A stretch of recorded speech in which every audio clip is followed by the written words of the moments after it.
Hello and welcome to VLearn Virtual Learning Network. Welcome to the ninth session of Virtual Reality. And the topics covered are Virtual Environment, two user shared virtual environments, Geometric Modeling, Geometric Modeling Diagram, Virtual Object System, and Virtual Image. First of all, virtual environment. According to the definition, a computer generated three-dimensional representation of a setting in which the user of the technology perceives themselves to be and within which interaction take place, also called virtual landscape, virtual space and virtual world.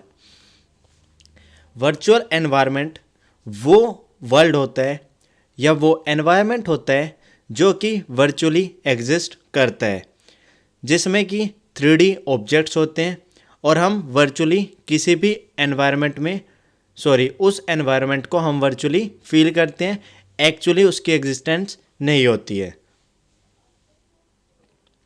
इसको हम virtual landscape, virtual space या virtual world भी कहते हैं। According to the definition 2, a virtual environment is said to be distributed if it resides on two or more networked computers which share the total simulation computational load. Virtual environment को हम distributed भी कह सकते हैं अगर दो या दो से ज़्यादा कंप्यूटर्स नेटवर्क में एक दूसरे से रिलेटेड हो, मीन्स कनेक्टेड हो, और वो टोटल जो भी सिमुलेशन कंप्यूटेशनल लोड है उसको शेयर कर रहे हो, मीन्स आपस में कंप्यूटेशनल पावर को शेयर करके एक वर्चुअल वर्ल्ड को क्रिएट कर रहे हो। उस केस में हम वर्चुअल एनवायरनमेंट को डिस्ट्रीब्यूटेड भी कह सकते हैं।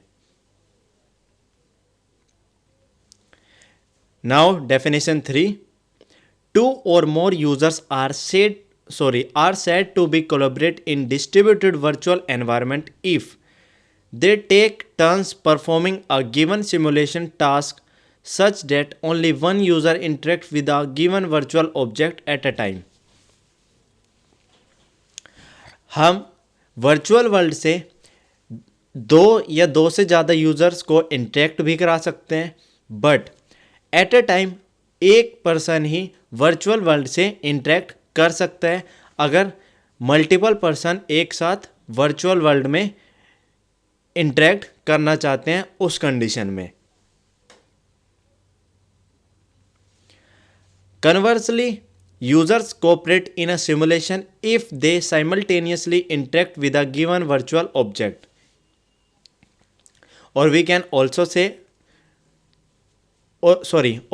Also set that user can cooperate with each other, means user एक दूसरे से कोऑपरेट कर सकते हैं किसी भी वर्चुअल ऑब्जेक्ट में या फिर वर्चुअल वर्ल्ड में एक साथ वर्क करने के लिए।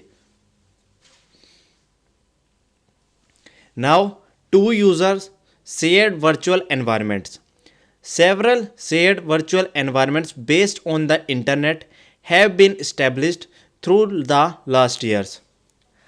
अगर हम हिस्ट्री की बात करें तो काफ़ी टाइम से इस शेयर्ड वर्चुअल एनवायरनमेंट को क्रिएट करने की कोशिश की जा रही है।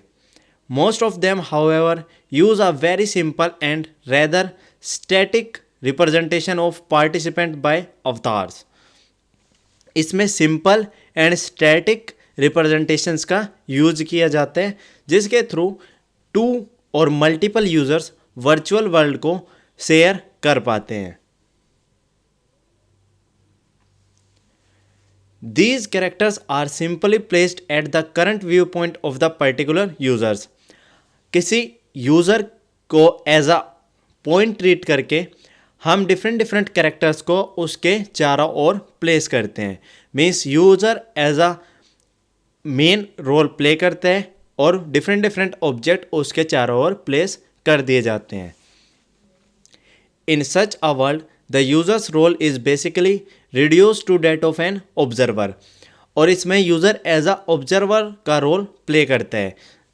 यूज़र मीन्स जस्ट ऑब्जर्व कर रहा होता है, बाकी सब ऑब्जेक्ट अपना वर्क कर रहे होते हैं।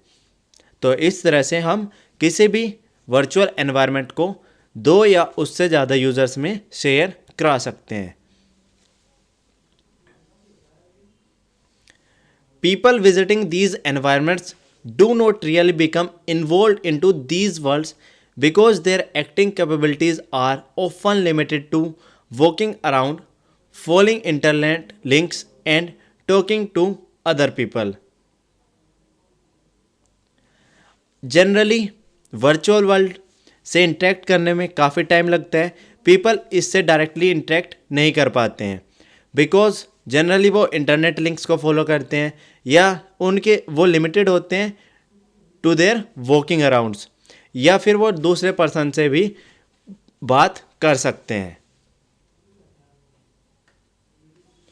Sometimes simple activities are available but often are limited to a small restricted area of the world. कभी कभी डिफरेंट सिंपल एक्टिविटीज़ का भी यूज़ किया जा सकता है वर्चुअल वर्ल्ड से इंटरेक्ट करने के लिए, बट ये सब एक रिस्ट्रिक्टेड होती हैं। मीन्स जितनी भी एक्टिविटीज़ हैं सब रिस्ट्रिक्टेड होती हैं या फिर ये स्मॉल एरिया के लिए ही एप्लीकेबल होती हैं। Now, geometric modeling. Geometric modeling is a branch of applied mathematics and computational geometry that studies methods and algorithms for the mathematical description of shapes. Geometric modeling एक applied mathematics and computational geometry की branch है। Means इसको computational geometry and mathematics से ही enlarge किया गया है, जिसमें कि हम डिफरेंट मेथड्स एंड एल्गोरिथम्स का यूज़ करते हैं या उनकी स्टडी करते हैं किसी भी शेप्स के मैथमेटिकल डिस्क्रिप्शन को प्रोवाइड करने के लिए। The shapes studied in geometric modelling are mostly 2 or 3 dimensional, although many of its tools are principle can be applied to sets of any finite dimension.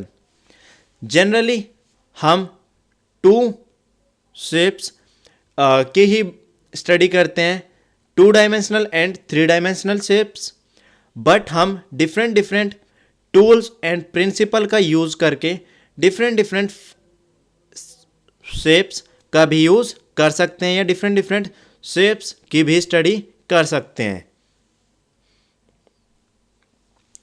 Today, most geometric modeling is done with computers and for computer-based application. Nowadays, जितनी भी geometric modelling की जाती है वो सब या तो computer के थ्रू की जाती हैं या कुछ किसी ऐसी एप्लीकेशन के थ्रू की जाती हैं जो कंप्यूटर बेस्ड होती है। इनके थ्रू ही हम किसी भी ज्योमेट्रिक मॉडलिंग को कर पाते हैं।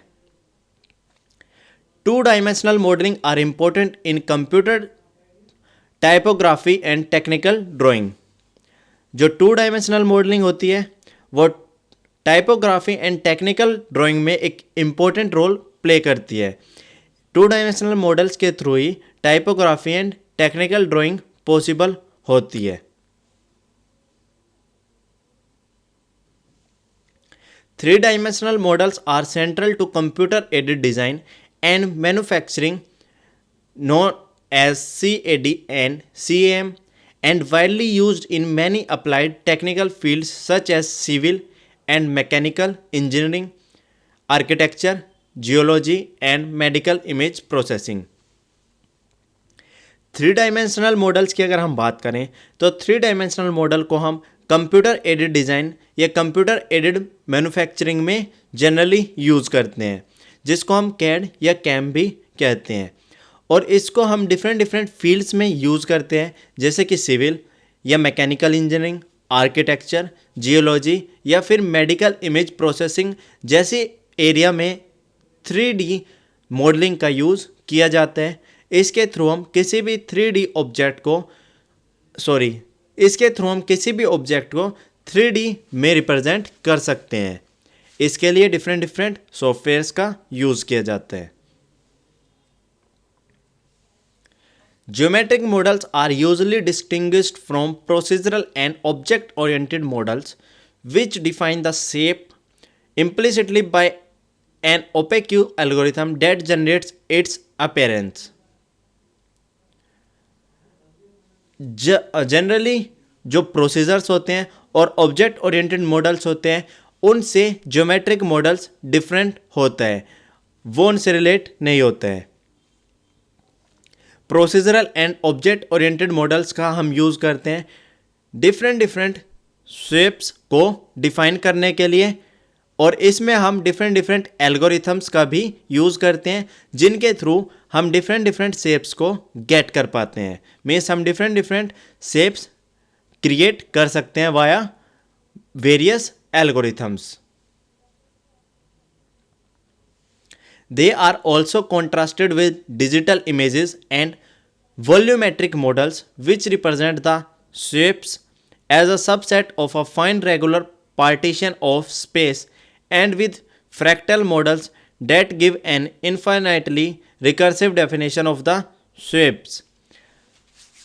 इसको हम डिजिटल इमेज या वॉल्यूमेट्रिक मॉडल्स के साथ कंपेयर कर सकते हैं जिनका यूज़ हम डिफरेंट शेप्स को रिप्रेजेंट करने के लिए करते हैं। इसमें हम फ्रैक्टल मॉडल्स का भी यूज़ करते हैं जिसमें हम एक रिकर्सिव डेफिनेशन यूज़ करते हैं शेप्स के लिए।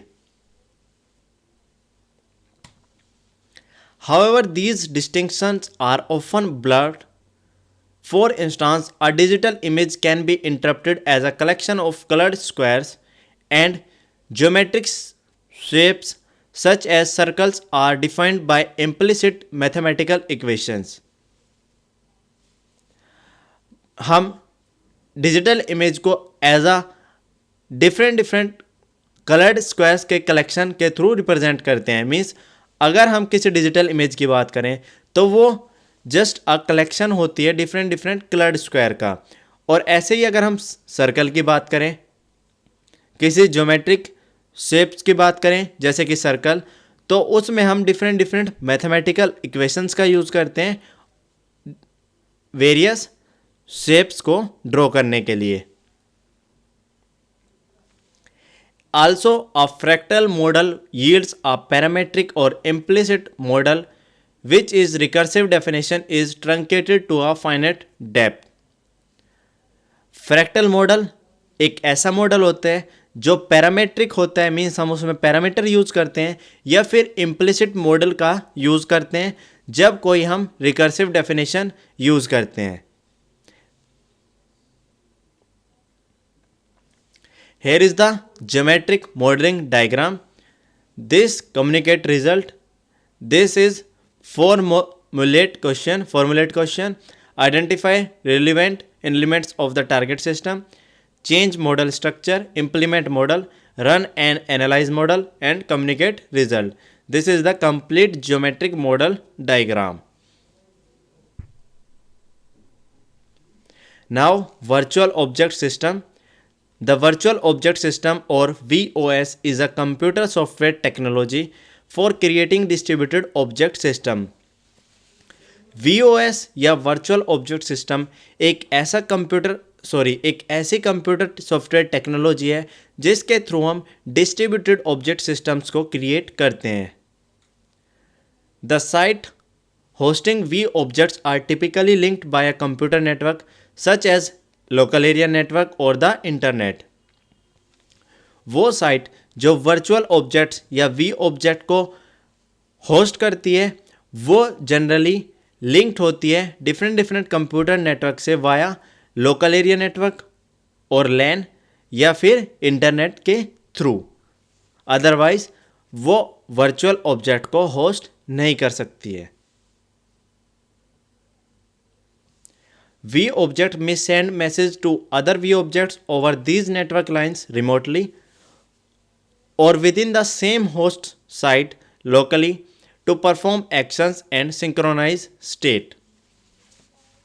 जो V objects होते हैं, virtual objects होते हैं, वो एक दूसरे को मैसेज सेंड कर सकते हैं या किसी दूसरे ऑब्जेक्ट को भी मैसेज सेंड कर सकते हैं via network lines known as remotely means remotely send कर सकते हैं, या फिर अगर वो सेम होस्ट पर होते हैं, अगर virtual object exist on the same host, then they will send the message locally.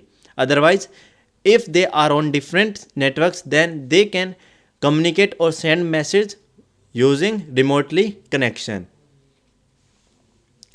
In this way, VOS may also be called as object oriented remote procedure call system.